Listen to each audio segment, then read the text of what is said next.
Hello दोस्तों, good morning. मैं आप लोगों की खुशबू यादव आधी गीत के चैनल पे सभी का स्वागत है।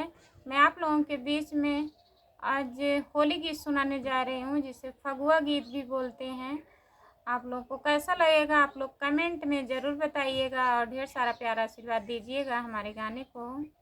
होली खेलाई रघुबीरा अवध में, होली खेलाई रघुबीरा अवध में, के करे हाथे कनक पिचकारी, के करे हाथे कनक पिचकारी, के करे हाथे अबीरा अवध में, होली खेलाई रघुबीरा अवध में, के करे हाथे अबीरा अवध में, होली खेलाई रघुबीरा अवध में।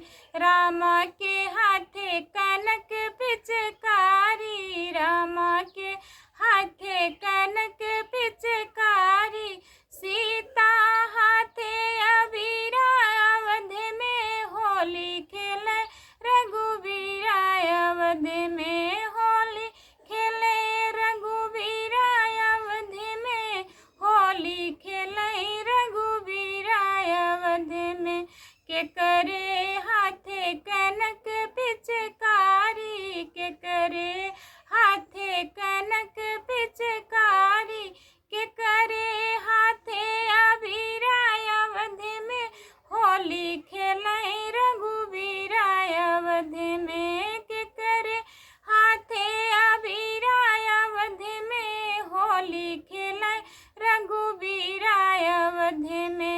करे हाथे कनक पिचकारी, शंकर हाथे कनक पिचकारी, गौरा हाथे अबीरा अवध में, होली खेलाई रघुबीरा अवध में, गौरा हाथे अबीरा अवध में, होली खेलाई रघुबीरा अवध में, होली खेलाई रघुबीरा अवध में, होली खेलाई रघुबीरा अवध में, के करे हाथे कनक पिचकारी, के करे हाथे कनक पिचकारी, के करे हाथे अबीरा अवध में, होली खेलाई रघुबीरा अवध में, होली खेलाई रघुबीरा अवध।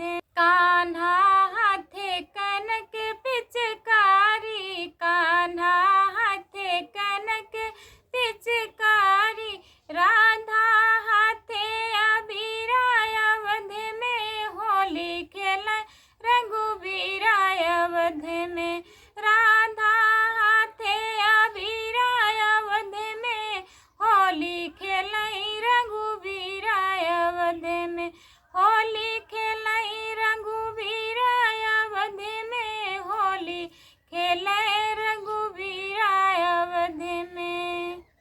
फिर मिलेंगे अगले वीडियो में, तब तक के लिए बाय बाय।